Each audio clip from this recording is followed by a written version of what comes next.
नमस्कार, मैं हिमांशी अरोड़ा साक्षात न्यूज़ में आपका स्वागत है। छोटे से गांव खेडली मेहता के रामशंकर का हुआ भारतीय प्रशासनिक सेवा में चयन। मुनी में मंगलवार को संघ लोक सेवा आयोग द्वारा जारी सिविल सेवा परीक्षा CSE 2022 के अंतिम परिणाम में बूंदी जिले की केशवरिया पाटन तहसील के जलोदा पंचायत के छोटे से गांव खेडली मेहता के रामशंकर मीणा का चयन भारतीय प्रशासनिक सेवा में हुआ है। रामशंकर मीणा ने संघ लोक सेवा आयोग द्वारा जारी परिणाम में 798वीं रैंक प्राप्त की है। रामशंकर मीणा ने अपने चयन पर खुशी जाहिर करते हुए IPS में जाने की इच्छा जताई है। अपनी प्रारंभिक शिक्षा गांव से और सीनियर सेकेंडरी की शिक्षा केशवरिया पाटन से करने वाले रामशंकर ने कोटा विश्वविद्यालय से BA करने के बाद वर्धमान महावीर खुला विश्वविद्यालय से भूगोल विषय में MA किया है। रामशंकर मीणा ने अपने क्षेत्र सहित बूंदी जिले में शिक्षा के प्रति जागरूकता बढ़ाने के लिए ग्रामीण क्षेत्रों में व्यापक रूप से पुस्तकालय खोले जाने की आवश्यकता जताई है। इन्होंने कहा कि गांव-गांव में युवाओं के बीच नशाखोरी का जाल फैला हुआ है, जिसके कारण भी युवा शिक्षा की ओर बढ़ नहीं पा रहे हैं। जून 1994 को जन्मे रामशंकर के पिता दुर्गालाल मीणा जय स्थल स्कूल में तृतीय श्रेणी अध्यापक हैं। वहीं इनके माता अयोध्या बाई सामान्य गृहिणी हैं। रामशंकर की प्रेरणा इनके बड़े भाई कृष्ण बिहारी मीणा जहाजपुर भीलवाड़ा में गणित विषय के स्कूल अध्यापक पद पर कार्यरत हैं। 2015 से दिल्ली में रहकर भारतीय प्रशासनिक सेवा की तैयारी कर रहे रामशंकर ने छठा मुख्य परीक्षा और पहले साक्षात्कार के बाद प्राप्त की है। गौरतलब है कि सिविल सेवा प्रारंभिक परीक्षा 2022 के लिए कुल 11,35,697 अभ्यर्थी ने आवेदन किया था, जिनमें से 5,73,735 अभ्यर्थी वास्तव में परीक्षा में शामिल हुए थे। संघ लोक सेवा आयोग द्वारा जारी परिणाम में 798वीं रैंक रामशंकर मीणा ने प्राप्त की है। बूंदी जिले में मीणा समाज का यह विद्यार्थी है जिसने इस योग्यता को हासिल किया। इसी को देखते हुए मीणा समाज में खुशी का माहौल बना और मत्स्य भगवान मंदिर में आज रामशंकर मीणा व उनके परिवार का मीणा समाज समिति बूंदी द्वारा आज भव्य स्वागत किया गया। तो आइए देखते हैं साक्षात न्यूज़ में मीणा समाज द्वारा रामशंकर मीणा के स्वागत सत्कार का ये नज़ारा।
आभार व्यक्त करता हूं कि आपने ग्रामीण परिवेश में रहकर भी अपने बच्चों पर जिस तरह का आपने इन्हें पढ़ाई के प्रति सजग किया है, ये एक अतुल्य उदाहरण आपने पेश किया है। इसके लिए आप बहुत बहुत धन्यवाद के पात्र हैं। फिर उसके बाद ऐसी संतान जो अपने पिता के सपनों को साकार करे, इसके लिए मैं भाई रमाकांत को, रामशंकर जी को बहुत बहुत धन्यवाद देता हूं। और मैं अपेक्षा करता हूं कि आपका एक उदाहरण इस समाज को एक नई दिशा देगा। हम यहाँ बैठकर केवल प्रयास कर सकते हैं कि हमारे समाज के बच्चों को, युवाओं को, विद्यार्थियों को समाज की ओर से अधिक प्रेरणा मिले। आर्थिक रूप से जो कमजोर वर्ग के बच्चे हैं उन्हें पूरा यहाँ से हम प्रोत्साहित कर पाए, ऐसी सोच ये शैक्षणिक समिति के जो भी पदाधिकारी हैं इन लोगों द्वारा यहाँ पर एक तरह से हमें दी गई है। मैं भी इनका अनुयायी हूँ कि इन लोगों ने आज से करीब 1.5 साल पहले जिस तरह का वातावरण यहाँ बनाया, वो इस शैक्षणिक समिति के सभी पदाधिकारी इसके धन्यवाद के पात्र हैं। मैं तो समाज के युवा है उनको पढ़ने का एक अच्छा मौका दिया, जो प्रदान किया। और जहाँ मैं आज पहुँचा हूँ और जो एग्ज़ाम मैंने पास किया है, वो ऐसा है कि अगर मौका मिले तो हर बच्चे उसे कर सकते हैं, हर कोई उसे कर सकता है। इसमें ऐसा कुछ नहीं है कि वो उसे बहुत मुश्किल माना जाए। और आप सभी यहाँ सामने बैठे हैं तो आप सबको भी ये सोचना चाहिए, ये उम्मीद करनी चाहिए कि आप में से हर एक उसे पास कर सकता है। बस ज़रूरत ये है कि हम या तो सूचनाओं का अभाव होता है, हमें जानकारी नहीं होती कि एग्ज़ाम कैसे होता है, जागरूकता की कमी होती है, या फिर मौके नहीं मिलते। जैसे कि आप लोगों को मौका मिल रहा है, आपके लिए हॉस्टल की सुविधा की जा रही है। और जैसे कि सर ने बताया कि यहाँ पर पुस्तकालय का भी संचालन किया जा रहा है, पुस्तकालय का निर्माण हो रहा है। को लेकर तो जैसे अम्बेडकर जी ने कहा है कि शिक्षा तो उस शेरनी का दूध है जिसे जो पिएगा वही दहाड़ेगा। तो हमारी समाज की जितनी भी समस्याएं हैं, जो भी समस्या हम हमारे दैनिक जीवन में देखते हैं, उन सब का समाधान मैं शिक्षा के क्षेत्र में देखता हूँ। और मैं ये सिर्फ यही नहीं कह रहा हूँ कि हम सिर्फ पद प्राप्त करके ही कर सकते हैं, ऐसे ही नहीं, बल्कि शिक्षा हमें कहीं और भी मौके देती है।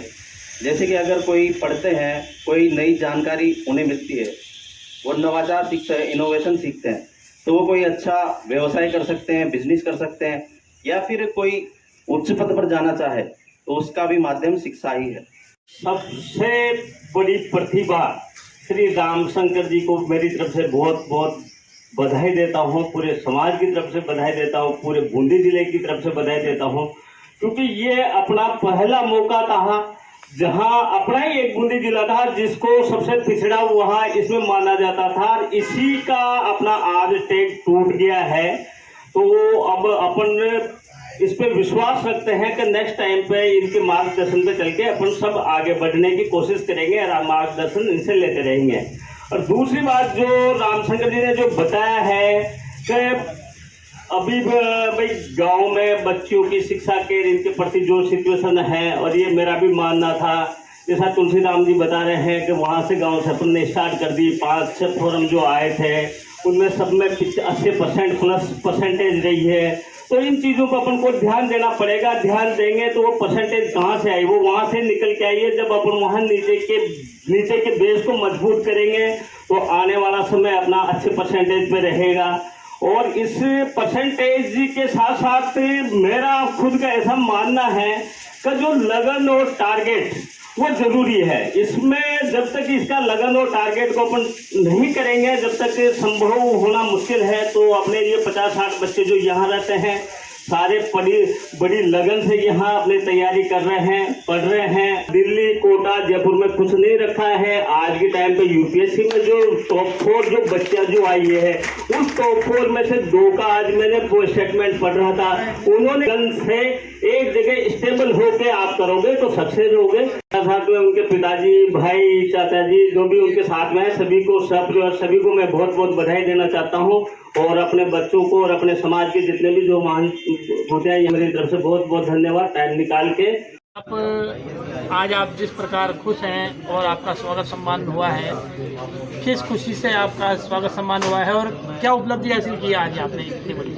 मेरे बेटे ने ऑल इंडिया सिविल सर्विस में 798वीं रैंक हासिल की है और ये मतलब हमारे बूंदी ज़िले की सबसे बड़ी उपलब्धि है। इतिहास में पहली बार सीधा सिलेक्शन जो मेरे बच्चे ने हासिल किया है, उसके लिए मैं अपने आप में बहुत ज़्यादा गौरवान्वित महसूस करता हूँ।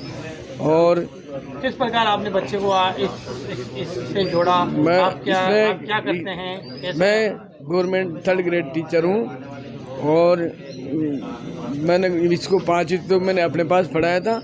उसके बाद इसको प्राइवेट स्कूल में पढ़ाया 8वीं तक। फिर बाद में इसने सरकारी स्कूल से सीनियर करा, उसके बाद पीजी करी गवर्नमेंट कॉलेज कोलाज। और उसी दरमियान ये इसका अपने इसी ऐसी मेजोरिटी के संपर्क में आया कि ये स्वतः ही प्रेरित हो गया सिविल सर्विस के लिए। और जो इसके साथी थे वो तो सब पीछे रह गए और इसने वो मुकाम जो हासिल किया है उसके लिए मैं अपनी खुशी को जाहिर नहीं कर सकता। आप एक शिक्षक हो के और अपेक्षा रखते थे कि आपका बेटा इस पद पे चला? बिल्कुल, मैंने ये कि आदर्श वाक्य अपनाया है ओशो का कि मैं इस काम को कर सकता हूँ। ये वाक्य नहीं, ये बात नहीं सोचनी, थिंकिंग का फर्क पड़ता है। इसको कैसे किया जा सकता है, अगर थिंकिंग को कैसे किया जा सकता है, सॉल्यूशन अगर उसमें है, कर सकने वाला तो कर नहीं सकता, कैसे किया जा सकता है, उस आदर्श वाक्य को जीवन में अपना ले तो है किसी के लिए कोई बात असंभव नहीं है। बहुत खुशी हो रही है आपको? मेरी खुशी का कोई ठिकाना नहीं है और आज मेरे बेटे ने मेरे सपने को साकार किया है। मैं आप लोग सभी ने मुझे इतना सम्मान दिया और इस सम्मान का पात्र मैं अपने बेटे को मानता हूँ कि जो मुकाम उससे हासिल किया, तो आप लोगों ने मेरा भी सम्मान किया और मैं धन्यवाद देता हूँ आप समाज के सभी बंधुओं को। और मेरे से जो आपकी समाज की सेवा होगी मेरे बेटे से, मेरे से, वो मैं आपके लिए तैयार, समाज के लिए तैयार रहूँगा। आपको कैसी खुशी मिल रही है? आप गृहिणी होके आपका बेटा आज जिस पद पे पहुंचा है, क्या कहेंगे आप? हमारे सब अच्छी बढ़िया खुशी, सब समाज की खुशी, सब उनके यार दोस्त की खुशी। अच्छा लग रहा है? हाँ। आपको उम्मीद थी कि आज मेरा बेटा इस मुकाम पे? हमारे रूम में खुशी, हमारे रूम में बढ़िया खुशी। आप पढ़े लिखे हो? नहीं है पढ़े लिखे, नहीं हो पढ़े लिखे? तो बेच चढ़ाई है, गाय बेच एरिए हमने तो। फिर भी आपको अच्छा लग रहा है? गाय बेच के पसीना बहाए के पैसा कमा के हमारे बच्चा को लगाया, बच्चा को शिक्षा दी हमने। बच्चा गेला आना गेले जाना, अगर रोल के पहले रोल चूक जावे तो गिरेगी, तो गेले आना गेले जाना। बच्चा अच्छी पढ़ाई करना, ऊंची पोटरी में जाना, ऊंची कुर्सी में बैठना, तो जितना ऊंची कुर्सी में बैठे जितना इंसान की इज्जत करना। ये शिक्षा दिया? ये शिक्षा दिया हमें हमारा बच्चे। अच्छा लग रहा है आपको? हाँ। नाम बता दो आप। अयोध्या भाई। जो मुकाम हासिल किया है, आप क्या करते हैं और किस प्रकार आपको? सर मेरे को बहुत ज़्यादा खुशी हो रही है, बहुत मतलब एक्साइटेड हूँ बहुत ज़्यादा, क्योंकि सर मैं ग्रामीण परिवेश से हूँ और मैंने जब शुरू से पढ़ाई करी थी तो मेरे भाई के साथ में मतलब ग्रामीण परिवेश में शुरू में पढ़ा, तो किशोराई पाटन रहे दोनों भाई साथ साथ। फिर उसको मतलब मोटिवेट कोऑपरेट करके चला मैं धीरे धीरे। तो मेरा मतलब फोकस था कि मैं भी यूपीएससी को ज्वाइन करूं, लेकिन मेरा यूपीएससी में नहीं करके मैंने टीचर ही सर प्रेफर करा, क्योंकि सर मेरी जो फैमिली की जो रीजन है ना, तो उसकी वजह से मैंने टीचर को प्रेफर करा। तो सर मैंने एमएससी किया मैथमेटिक्स से और फिर बीएड किया। फिर उसके बाद में सर 1st ग्रेड में मेरा सिलेक्शन हो गया, तो डूंगरपुर ज़िले में सिलेक्शन हो गया सर मेरा। और मेरा कैसा लग रहा है आपका भाई, आप तो टीचर बन गए लेकिन आपका भाई जो कलेक्टर? सर मेरे को बहुत ही गौरवान्वित महसूस हो रहा है। मैं मतलब अपने आप में ऐसा सोच रहा हूँ कि चलो अपन ने जो करा उसकी मतलब अपने भाई को मोटिवेट करा पूरी इसमें, तो कम से कम उस मोटिवेशन का कोई बहुत बढ़िया अच्छा पॉइंट निकल के आया सर। उसको कभी भी मैं टेंशन नहीं देता था इस चीज़ की, तो बेटा फ्री रह के तैयारी कर बेटा, ये कहता था मैं तो। आज वो मुकाम हासिल हो गया। हाँ, वो मुकाम हासिल होने के बाद में सर आज में बहुत ही खुशी हो रही है सर इस चीज़ की। नाम बताओ। मेरा नाम कृष्ण बिहारी, लेक्चरर मैथमेटिक्स। जो मेरी चेष्टा थी तैयारी की उसे ज़्यादा बढ़ाया, और आज मैं अपने प्रयासों से और बाकी सभी की जो सहयोग मुझे मिला उसके माध्यम से आज मैं आपके सामने हूँ और आज मैं यूपीएससी का एग्ज़ाम पास कर पाया हूँ। आज समाज बंधुओं द्वारा भी आपका जो सम्मान किया गया है, कैसा लग रहा है आपको? सर, समाज बंधुओं ने जो मेरा सम्मान किया है मैं उसके लिए बहुत बहुत आभारी हूँ, और बहुत अच्छा लग रहा है कि हमारे समाज के युवा जो है वो इस फील्ड में आगे जाना चाहता है, आगे वो तैयारी करना चाहते हैं। और मैं समाज के लोगों को सभी को ये संदेश दूंगा कि हम निश्चित रूप से हमारे युवा जो है, हमारे आने वाली पीढ़ी है, उनके भविष्य को उज्जवल बनाएंगे, साथ मिलकर बनाएंगे। और उसके लिए हमें जो है हमारे बच्चों को गाइड करना होगा, शिक्षा के महत्व को समझाना होगा उनको। मैं कहूँगा कि शिक्षा एक ऐसा माध्यम है जो हमारे भविष्य को पूरी तरह से रूपांतरित कर सकता है। तो मैं हमारे समाज का बहुत बहुत आभारी हूँ कि उन्होंने मुझे ये मंच दिया, आज इस जगह पर आने का मौका दिया कि मैं हमारे समाज से रूबरू हो सका हूँ। आपके पिताजी द्वारा जिस प्रकार संघर्ष करके आपको पढ़ाया गया, तो क्या कभी आर्थिक स्थिति भी आपके सामने आई हो या किसी ऐसी स्थिति सामने आई हो जिसमें आपने थोड़ा पीछे कदम रखा हो? सर, मेरे सामने आर्थिक समस्या जैसी तो कभी मेरे पास सामने नहीं आई, और आई भी होगी तो मेरे तक मेरे पिताजी ने कभी पहुंचने नहीं दी। और मुझे नहीं लगता कि मुझे आर्थिक समस्या कभी रही है तैयारी में, क्योंकि मैं 7-8 साल तक दिल्ली रहा और तैयारी करता रहा और बेरोज़गार भी था, लेकिन फिर भी मेरा बिना कुछ कहे मुझे पूरा खर्चा जो था तैयारी का वो मिलता रहा। तो मेरा परिवार का जो आर्थिक सपोर्ट मुझे मिला वो बहुत बड़ा रहा, उसका मैं बहुत। आपके पिताजी क्या करते थे? क्या मेरे पिताजी अध्यापक है, वो अभी जेस्थल में 3rd ग्रेड टीचर है, मतलब गवर्नमेंट टीचर है। माताजी एग्रीकल्चर में भी कार्य करती है और वो गृहिणी भी है, तो उनका भी मुझे पूरा सपोर्ट मिला है इसमें। बिना पढ़े हुए माताजी फिर भी आपको सपोर्ट किया उन्होंने जी। ये कितना आपके लिए लाभदायक रहा? सर, मैं कहूँगा कि जैसे मेरी माताजी हमेशा कहती है कि मैं पढ़ लिख नहीं पाई, तो उनका उसे दुख होता है कि मैं पढ़ लिख नहीं पाई। तो हमारे आसपास जो बच्चे कुछ है, मैं पढ़ने की चेष्टा करती थी, हमेशा पढ़ने चाहती थी, लेकिन बालिकाओं की शिक्षाओं को लेकर पहले तो खासकर, अभी तो फिर भी बालिका शिक्षा को प्रोत्साहित किया गया है, लेकिन पहले तो बालिका शिक्षा को बिल्कुल ही प्रोत्साहित नहीं किया जाता था, तो वो पढ़ नहीं पाई। उस चीज़ का उन्हें मलाल रहा, तो वो मुझे हमेशा बोलती थी कि तुम पढ़ो और आसपास के जो बच्चे हैं कम से कम ये ध्यान रखो कि हमारे परिवार के, हमारे समाज के बच्चे हैं वो अनपढ़ न रह जाए, उनकी शिक्षा में तुम ध्यान दो। क्योंकि मैं पढ़ नहीं पाई तो उसका दुख मुझे होता है। मैं पढ़ लिख गई होती तो मैं मतलब समाज के लिए कुछ करती या फिर खुद एक अच्छी ज़िंदगी जीती, जो ऐसी उनकी चेष्टा रही। तो उसने मुझे प्रोत्साहित किया कि मैं शिक्षा के क्षेत्र में कुछ आगे करूं। ब्रदर भी 1st ग्रेड के टीचर? जी सर, मेरे जो बड़े भाई है वो 1st ग्रेड लेक्चरर है मैथमेटिक्स के, और वो अभी भीलवाड़ा जहांजपुर में कार्यरत है। उन्होंने भी आपको प्रेरित किया? जी सर, उन्होंने मुझे काफ़ी प्रेरित किया। इनफैक्ट उन्होंने मुझे पढ़ाया भी है। मेरे बीच के जो पड़ाव थे, जैसे कि 10th और 12th के समय में, और फिर आगे भी जो तैयारी थी उसमें भी उन्होंने मुझे प्रोत्साहित किया है, और उनका भी सपोर्ट मुझे वैसा ही मिला है जैसे कि मेरे पेरेंट्स का मुझे सपोर्ट मिला है। आपका नाम और पूरा? मेरा नाम रामशंकर मीणा है। मैं बूंदी जिले की केशवराय पाटन तहसील के खेड़ मेहता गाँव का निवासी हूँ।